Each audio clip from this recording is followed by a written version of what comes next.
The night tasted like metal. Cold wind crawled under his coat. Streetlights hummed and blinked like tired eyes.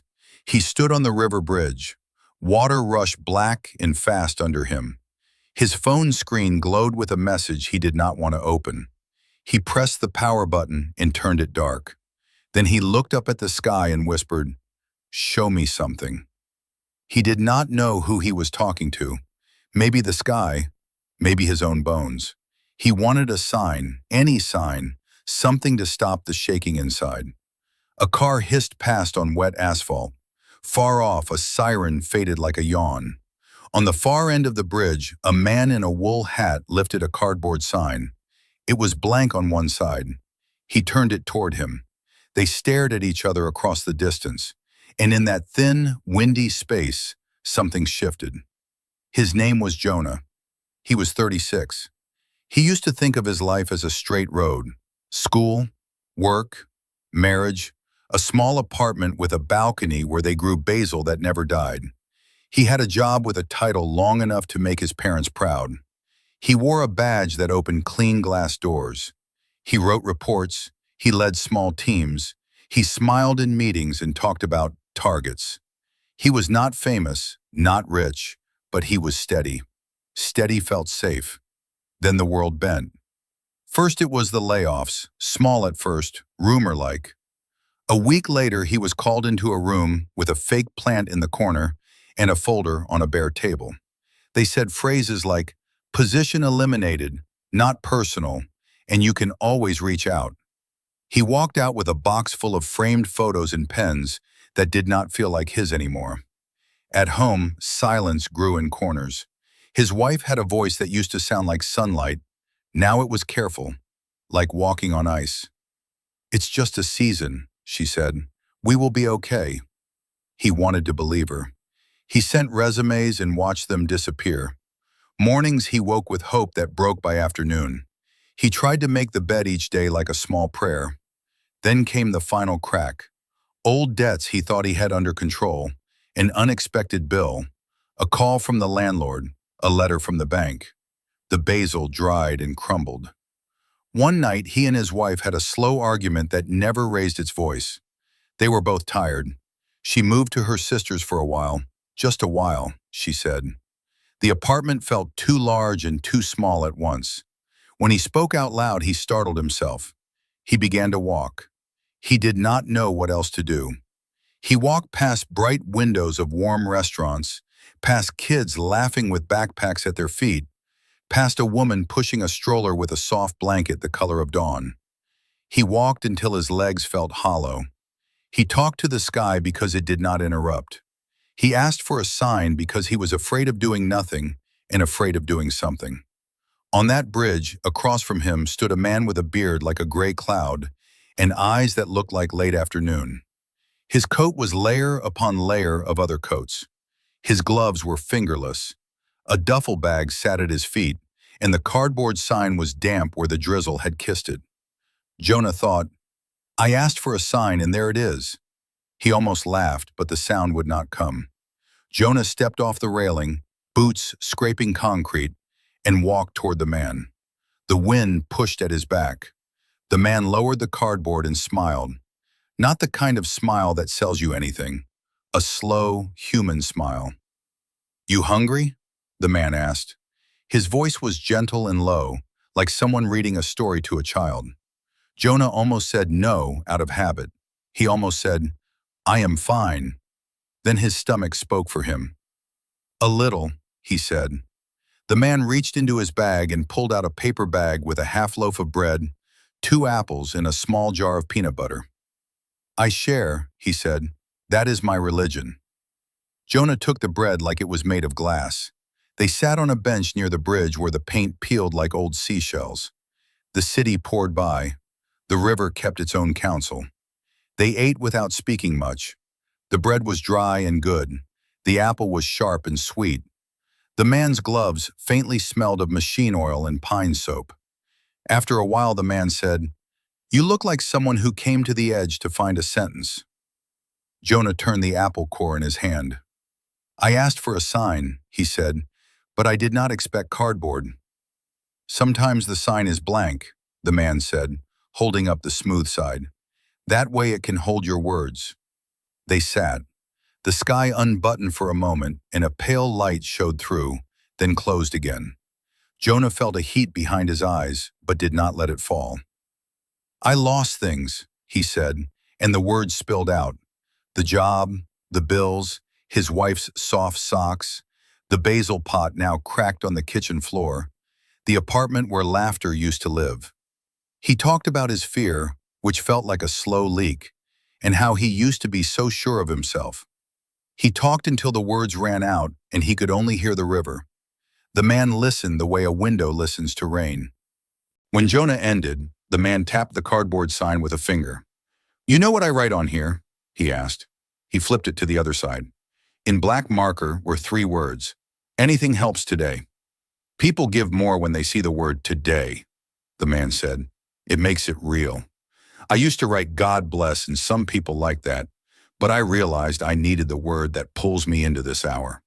He pointed to the word with a gloved finger. Today. Jonah nodded. You've been out here long? Long enough to know the pigeons by name, he said with a small smile. Not by choice. It started with a bad knee, a job site that closed, a landlord who did not wait. Then a few choices I am not proud of. The hard part is not the cold. The hard part is forgetting your own name. Jonah looked at the man's face. There were lines there like roads on a map. His eyes, though, were clear. The man seemed both worn and steady, like a tree by a highway. Why are you here tonight? The man asked very softly. Jonah opened his mouth, then closed it. He spoke to the river. I wanted to hear something, like a yes, or a no, or even a maybe. Just something to tell me I'm not invisible. The man held out the cardboard sign, the blank side up, as if offering a plate. Write it, he said. He handed Jonah the felt tip marker. Whatever you want the sky to see. Jonah hesitated, then printed in block letters. Please tell me what to do. He stared at the words. They looked like a child's homework. His throat burned. The man studied the letters. He lifted the sign and the wind tried to take it. He held it steady. All right, he said. Then he turned the sign over. The other side still said, anything helps today. He tapped the last word. You cannot hold the whole road in your hands, he said, but you can hold one step. Today is one step. It was not a sermon. It was not a quote. It was a small, true thing. The kind of thing that, if you are tired enough, feels like a hand under your elbow. Jonah breathed in and tasted rain. One step, he repeated, and the words felt simple. Not easy, simple. They did not talk much more. The man wrapped the bread again and slid the jar back into his bag. He stood with a little groan and picked up his sign. I sleep by the church because the stone holds heat, he said, as if they were talking about the weather. My name is Ezra. Jonah, he said. Ezra nodded. He looked at Jonah the way you look at a person you know you will not see every day, but you wish you could. He reached into his pocket and pulled out a small, flat coin with a hole in it and a thin red string through the hole. I found this on the ground 3 winters ago, he said. It is not lucky. It is just true. It reminds me that emptiness can hold a thread. He pressed it into Jonah's palm and closed Jonah's fingers around it. Anything helps today. Then he walked away, his sign tucked under an arm, his bag bumping his hip, his shoulders making a small tent against the wind. Jonah sat until his legs grew cold. At last he stood, holding the coin, and began to walk in the other direction. Not toward an answer, toward a step. The next morning, Jonah made coffee that tasted like burnt bread and decided to do one simple thing. He wrote a small list, not for the month, not for the week, just for the day. Clean sink, send 3 resumes, call his wife and ask how she was, without trying to solve anything. Buy a new basil plant if he could find one cheap. He made the list with neat boxes beside each line. He checked the first box after washing dishes. The sound of water running over plates felt like the sound of a room filling with light. He sent 2 resumes and hit send with a small knot in his stomach. The third one he wrote with more care. It was for a smaller company where the language on the website felt human. He erased one sentence 3 times before he settled on simple words. I work hard and I care about the people I work with. He did not try to look bigger than he was. He called his wife. She answered. Her voice did not sound like sunlight yet, but it did not sound like ice. They spoke about small things, the weather, the neighbor's loud music, her sister's dog. When he said, "I'm trying to take today one step at a time," she was quiet a moment and then replied, "That sounds good." That night he walked to the grocery store and found a small basil plant with green, soft leaves. He held it carefully on the way home, as if it could hear the city. He set it on the kitchen windowsill, where the old one had died. He touched the leaves and the room smelled like summer. Days went by like that. The world did not turn into silk. The bank still called. The answers to his emails still sometimes said, "We went with another candidate." He still woke at 3 a.m. sometimes and reached for the coin with the red string to remember he was still here. But each day he made a list of small things, and each day he checked one more box than the day before. He began to see Ezra in places where the city breathed, near the library steps and under the awning of a cafe when it rained. He never saw him beg with loud words. He never saw him angry. Ezra stood with his sign and sometimes nodded to people who would not meet his eyes. When Jonah had a little extra, he brought coffee or a breakfast sandwich, and they would share it on the same peeling bench by the bridge. Ezra did not ask about Jonah's plans. He asked questions like, "Have you found a good patch of sun this week? And what did your hands make today?" The question surprised Jonah. He began to notice the way morning light drew soft lines on his kitchen wall. He began to cook eggs with attention. He fixed a loose chair leg and felt like he had moved a mountain. One afternoon, Ezra told a short story. "There was a man who carried a heavy bucket of water up a hill every day," he said. "The bucket had a crack. He hated the crack. One day he poured the water and saw along the path little flowers growing where the water had fallen. He had been watering them all along and did not know." Ezra shrugged. "I like that story." Jonah turned the coin in his fingers.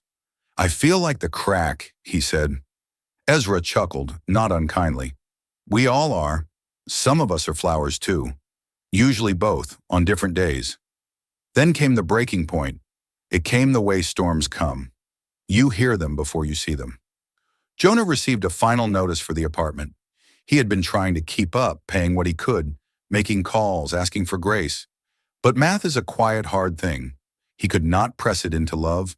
He also received a message from his wife saying she had signed a short-term lease across town. "I think we both need time to grow apart before we know if we can grow together again," she wrote. He read it 3 times. He put the phone down and felt the floor tilt. That night, rain came with sharp little teeth. The basil plant looked like a small ship in a rough sea on the sill. Jonah grabbed his coat and went outside because the apartment walls felt like they were pressing in. He walked fast, straight to the bridge, as if drawn by thread. Ezra was there, under the bridge this time, where the concrete made a hard roof. He had built a small shelter out of cardboard and plastic, careful and tidy like a nest. The river shouted louder in the rain. Jonah stood in front of him, soaked and shaking. He could not speak. He held up the notice from the landlord, the text on the screen, a handful of papers now damp. Ezra looked at them and then at Jonah. He did not rush. He did not rush anything. He reached into his coat and took out a white cloth, a scrap of something, and handed it to Jonah to wipe his face. It was soft like an old shirt. Ezra said only, "Breathe with the river." Jonah wanted to argue. He wanted to list numbers, dates, reasons. He wanted to say the word unfair until it lost all shape. Instead, he stood. He listened to the water slam the pilings and hiss back and slam again. He closed his eyes and tried to match his breath to that sound. In, out, in, out. After a while, the shaking slowed, not because anything was fixed, but because air is a kind of anchor. When he opened his eyes, Ezra had lit a small candle in a jar. Its flame wavered but held. "You know how I get through nights like this?" Ezra said. "I give the storm a job." "A job?" "I tell it, you carry the extra." He smiled, almost shy. "All the stuff that I cannot, I let the storm take for one night. In the morning, I take back only what fits in my hands." They watched the candle. The flame leaned and straightened, leaned and straightened. Jonah felt something fall inside him, not like breaking, more like a seed hitting soil. "What do I do?" he asked, voice low. "Not tomorrow or next month. Right now. Ezra touched the cardboard sign at his side, tracing the letters. Anything helps today. Right now, he said, you go home and pack one box, just one, with the things that tell you who you are when you forget. A shirt that smells like a good day, a photo that proves you laughed once, a book that keeps you safe, your basil plant. Leave the rest to the storm. Tomorrow you ask for help, not from the sky, from people, from an office that exists to help, from a friend who has extra chairs, from a neighbor who fixed your sink last summer. One step is not small when you are living on cliff edge. Jonah nodded. He felt ridiculous and wholly and tired. I can do one box, he said. Good, Ezra said. And when you are ready, you learn my trick with today. You put it at the end of hard sentences. I am scared today. I do not know today. I will try today. It gives your fear a boundary. It lets your hope breathe. That night, Jonah did as told. He packed one box. In went the basil plant, its roots wrapped in a towel. In went a photo of him and his wife on the balcony, laughing, sunlight in their hair. In went the coin with the red string. In went the book his mother gave him when he left for college, with his name on the first page in her careful hand. He left the rest for the storm. In the morning, he started making calls. He made them with his voice steady and his sentences simple. He called a city office that helped people in housing trouble. He called a community center. He called a friend from an old job he had not spoken to in years. And when the friend said, "How are you, man?" he told the truth. Help did not arrive like thunder. It came in small blankets. The city office gave him a list and a meeting date. The community center offered grocery vouchers and a counselor to talk to. His friend had a spare room for a month if Jonah needed it. No charge. You just cook sometimes. A neighbor helped move boxes that were not too heavy. Jonah took the coin out of his pocket and slid it onto the red string again. He moved out of the apartment with more quiet than he had planned. He watered the basil and set it on his friend's windowsill. He carried his box of Who I Am When I Forget like a lantern. He cried in the bathroom once and washed his face until his eyes weren't red. Then he made dinner. It tasted simple and good. Weeks turned into a slow line. Jonah found work, not the job with the badge and long title, but work that paid and made him tired in the kind of way that lets you sleep. He worked at a small store that sold tools and rope and pots and old-fashioned thermoses. He liked putting order on shelves. He liked seeing people leave with something they needed. He learned to repair a chair more properly. He smiled at customers and meant it. He also started volunteering at the community center that had picked up his calls. He did it on Saturdays. He handed out flyers that said, "Help today," in big letters, with phone numbers and names of people who would answer. He met faces like his, worried and brave. He learned how to say, "You are not the only one," without making it small. He learned how to listen the way Ezra did, and how to ask questions like, "Where did you find sun this week?" He found that small questions can open a door the size of a room. He looked for Ezra. Some days he saw him near the bridge, sometimes by the library, sometimes on the church steps where the stone held heat. Ezra always looked like himself, worn and steady and wrapped in layers. Sometimes he wore a white scarf someone had given him. It caught the light, so he looked briefly like the snow that does not stay. They shared bread, coffee, soup. They did not always talk. Sometimes silence did the speaking. One evening, Jonah brought a new marker. "Yours is running out," he said, holding it like an offering. Ezra smiled. "Thank you." "Can I ask?" Jonah paused, unsure. "Why don't you go to a shelter or take help that lasts longer?" Ezra looked at the river before he answered, and when he spoke, it was slow. "I go sometimes," he said. "I go when the cold is a knife. But I learned long ago that home is not always a roof. For me right now, home is a certain tree by the church, a bench with paint peeling, a circle of people who nod when they pass." He touched the sign. "I am not finished learning, but I am not stuck like I was." Jonah nodded. He did not try to rescue Ezra. He did not have the right. He realized that help is not always pulling. Sometimes it is standing with. Sometimes it is bringing a hot sandwich and a good marker. He could do that. He could be someone's today. The old office called him one morning, months later. A new manager had read one of his past reports and wanted to talk. "We're building a smaller team," she said over the phone. "We need people who care. Your references speak about you like you are a person, not a machine." He met with them. He did not try to be shiny. He told them what he had learned about shelves and people in storms. They offered him a position, not the same salary as before, but fair. He took it. He still kept his Saturday mornings at the community center because it had become a part of his bones. He moved into a new apartment. Sun touched the windows at 9 a.m. as if it had an appointment.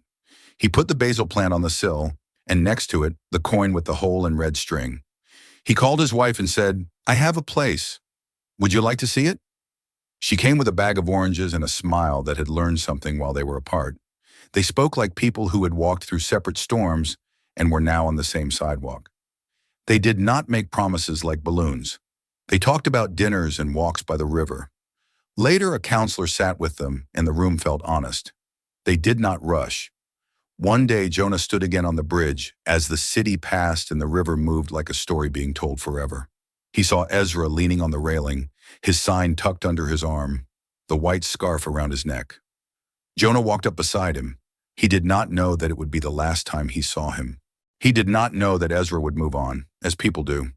He only knew the day's wind and the way the water and sky seemed to be made of the same gray. "Thank you," Jonah said. Ezra glanced over, surprised. "For what?" "For bread," Jonah said. "For the marker. For not hurrying me. For the word today.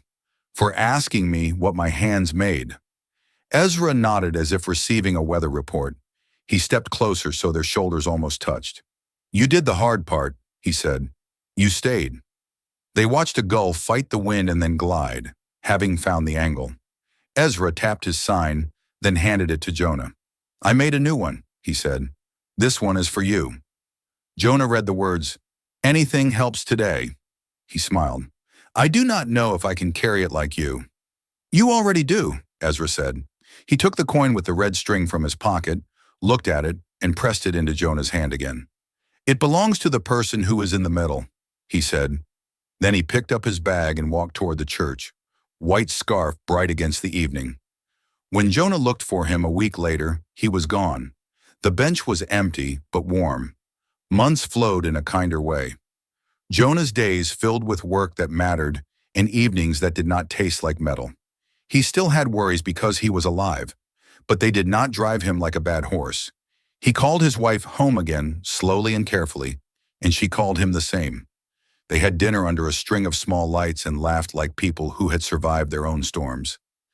Sometimes they still argued, but now they placed the word today like a small fence around the moment, and the arguments did not grow into years. He kept Ezra's sign in the closet by the door. On the days he could feel old fear rising, he took the sign out and propped it against a wall. He would read the words and then look at his list and choose one step. Sometimes the step was to go outside and feel the sun on his face for exactly 5 minutes. Sometimes it was to call a person who would answer. Sometimes it was to make soup and share it with the neighbor down the hall who played the violin in the late afternoons. On the anniversary of the night on the bridge, Jonah measured it by the way the air felt, he walked to the water with a paper bag, a loaf of bread, 2 apples, and a small jar of peanut butter. He sat on the peeling bench and ate. He left the rest carefully, covered with a napkin for whoever came by. He wrote on a piece of cardboard with the same marker Ezra once used. "Anything helps today." He set it beside the food. He sat a while and listened to the river. He breathed with it. He did not ask for a sign because he understood something now. Signs are everywhere when you have learned how to look.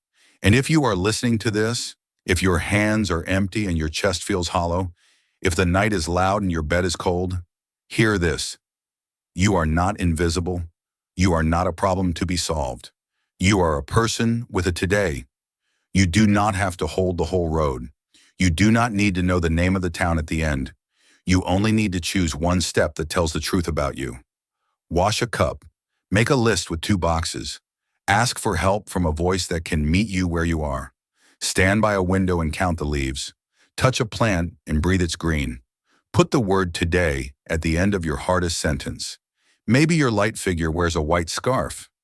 Maybe it is a child who looks at you like you are made of sun. Maybe it is an old woman who hands you a tangerine in a grocery line. Maybe it is a dream that leaves you with one good sentence.